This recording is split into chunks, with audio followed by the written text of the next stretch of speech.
Anak-anak, semoga kalian selalu dalam kondisi sehat walafiat.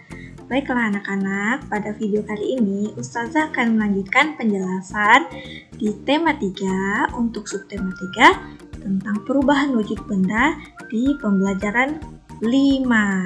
Nah anak-anak, mari kita buka dengan membaca Bismillahirrohmanirrohim. Anak-anak, pernahkah kalian mengamati kapur barus di lemari atau di dalam kamar mandi? Nah, di sini adalah gambar kapur barus. Pasti kalian pernah melihatnya ya.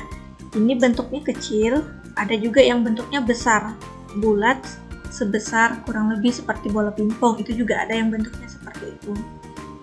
Nah, mengapa lama-kelamaan kapur barus tersebut mengecil dan kemudian menghilang?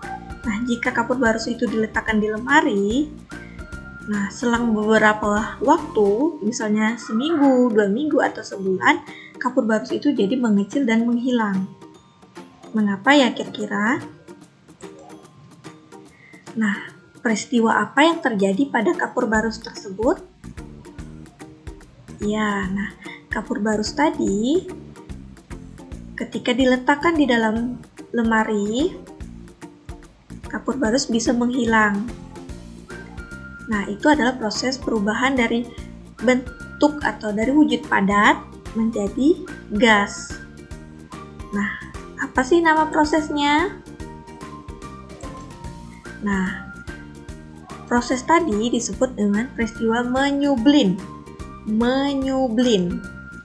Menyublim adalah perubahan wujud benda dari padat menjadi gas. Nah, anak-anak, perlu diingat ya, menyublim adalah perubahan wujud benda dari padat menjadi gas. Jadi, awalnya bendanya padat, kemudian didiamkan dan dibiarkan terkena udara, maka benda padat itu menjadi menghilang atau berubah menjadi gas. Nah, walaupun prosesnya tidak sebentar, membutuhkan beberapa waktu. Contoh lain dalam peristiwa menyublim adalah es kering.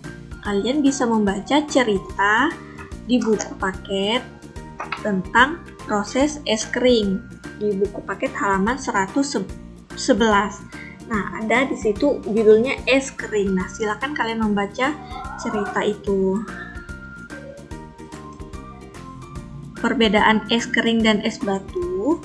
Es kering ini berasal dari karbon dioksida yang dibekukan. Nah, karbon dioksida itu adalah gas ya anak-anak ya, awalnya gas. Nah, kemudian dibekukan gasnya.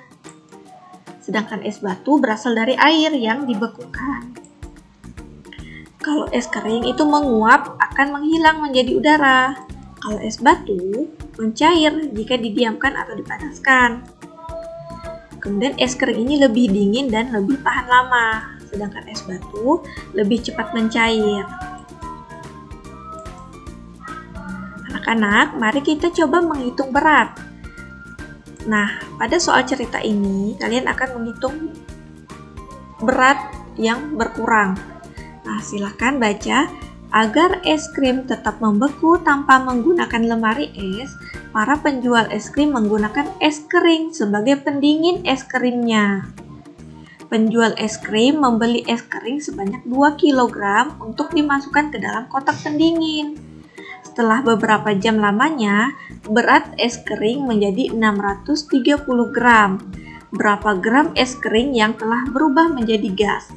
Dari cerita ini, kita mengetahui bahwa penjual es krim membeli es kering itu sebanyak 2 kg.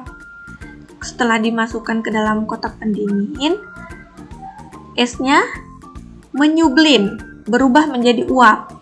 Dan berat yang tersisa sekitar 630 gram. Berarti beratnya berkurang ya anak-anak ya. Nah, pertanyaannya adalah berapa gram es kering yang telah berubah menjadi gas? Mari kita hitung.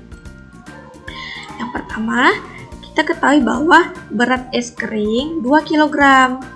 Kita ubah menjadi satuan gram. cara mengubahnya adalah 2 kilo dikali 1000 gram menjadi 2000 gram.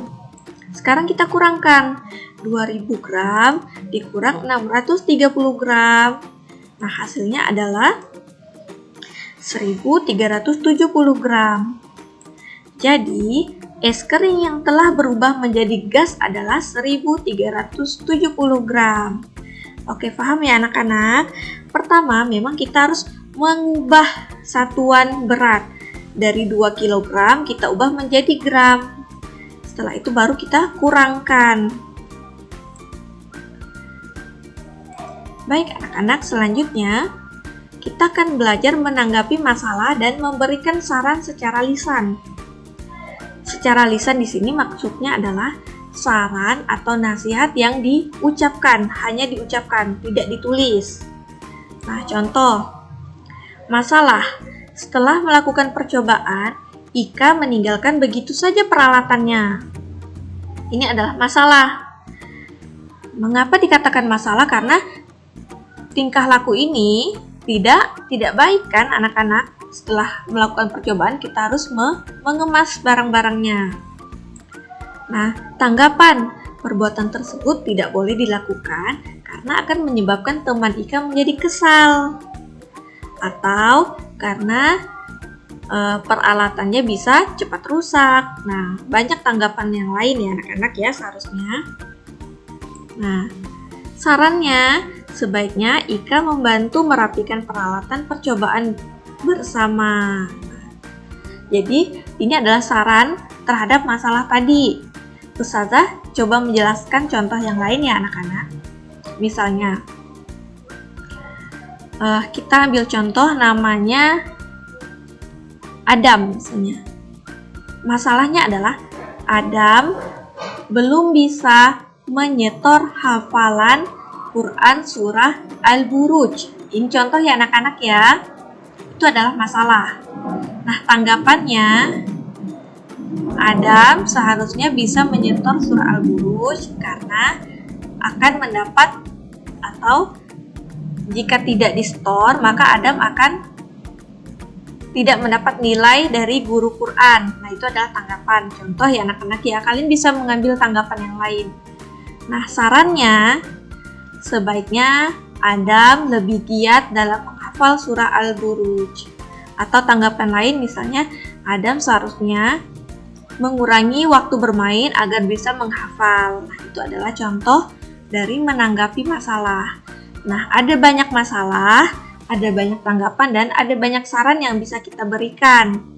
Mengapa kita perlu mempelajari ini? Karena kita memang harus saling membantu orang-orang di sekitar kita. Nah, membantu tidak hanya dengan perbuatan, membantu juga bisa dengan memberikan saran.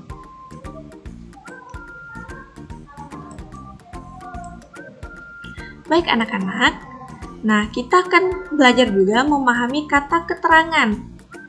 Nah, kata keterangan adalah kata yang bersifat menerangkan kata sebelumnya. Misalnya keterangan tempat, menerangkan kata sebelumnya terkait tempat kejadian atau tempat menggunakan, dan ditambahkan kata depan. Nah, ini kata di, ke, atau dari, ini adalah contoh kata keterangan. Katanya sedikit ya anak-anak ya, singkat hanya 2 huruf, ini 4 huruf. Nah, contoh ya. Sofia membeli es krim di supermarket.